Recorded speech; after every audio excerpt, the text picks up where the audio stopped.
प्रधानमंत्री नरेंद्र मोदी ने कुछ दिन पहले ही ईंधन बचाने की देशवासियों से अपील की थी। ईंधन बचाने की इसी अपील पर अब हरियाणा के मुख्यमंत्री नायब सिंह सैनी ने बड़ा फैसला किया है और जो कारकेड में कम वाहन इस्तेमाल करने का फैसला हुआ है, अगले आदेश तक सुरक्षा के लिए जरूरी वाहन ही अब काफिले में शामिल रहेंगे। सप्ताह में एक दिन बिना वाहन काम करने का संकल्प लिया गया है। मंत्री और अधिकारी भी सीमित वाहन ही इस्तेमाल करेंगे। सीएम नायब सिंह सैनी ने वर्चुअली बैठकों को बढ़ावा देने की अपील भी लोगों से की है, अधिकारियों से की है। लोगों से सार्वजनिक परिवहन इस्तेमाल करने की अपील भी मुख्यमंत्री की तरफ से की गई।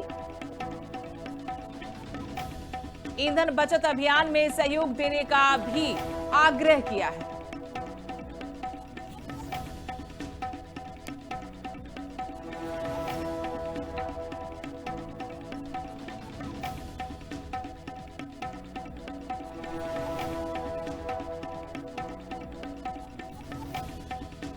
प्रधानमंत्री नरेंद्र मोदी ने कुछ दिन पहले ही ईंधन बचाने की देशवासियों से अपील की थी।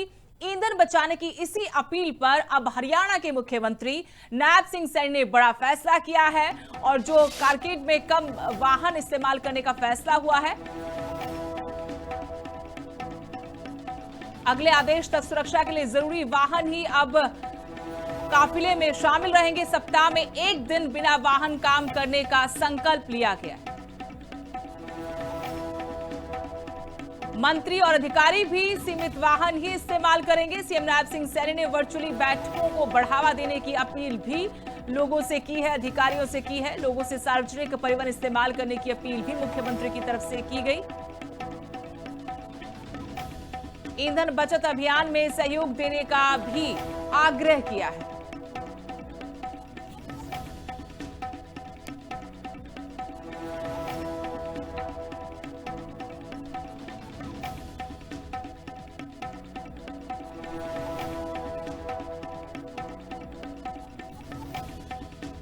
प्रधानमंत्री नरेंद्र मोदी ने कुछ दिन पहले ही ईंधन बचाने की देशवासियों से अपील की थी। ईंधन बचाने की इसी अपील पर अब हरियाणा के मुख्यमंत्री नायब सिंह सैनी ने बड़ा फैसला किया है और जो कारकेड में कम वाहन इस्तेमाल करने का फैसला हुआ है, अगले आदेश तक सुरक्षा के लिए जरूरी वाहन ही अब काफिले में शामिल रहेंगे। सप्ताह में एक दिन बिना वाहन काम करने का संकल्प लिया गया है। मंत्री और अधिकारी भी सीमित वाहन ही इस्तेमाल करेंगे। सीएम नायब सिंह सैनी ने वर्चुअली बैठकों को बढ़ावा देने की अपील भी लोगों से की है, अधिकारियों से की है। लोगों से सार्वजनिक परिवहन इस्तेमाल करने की अपील भी मुख्यमंत्री की तरफ से की गई। ईंधन बचत अभियान में सहयोग देने का भी आग्रह किया है।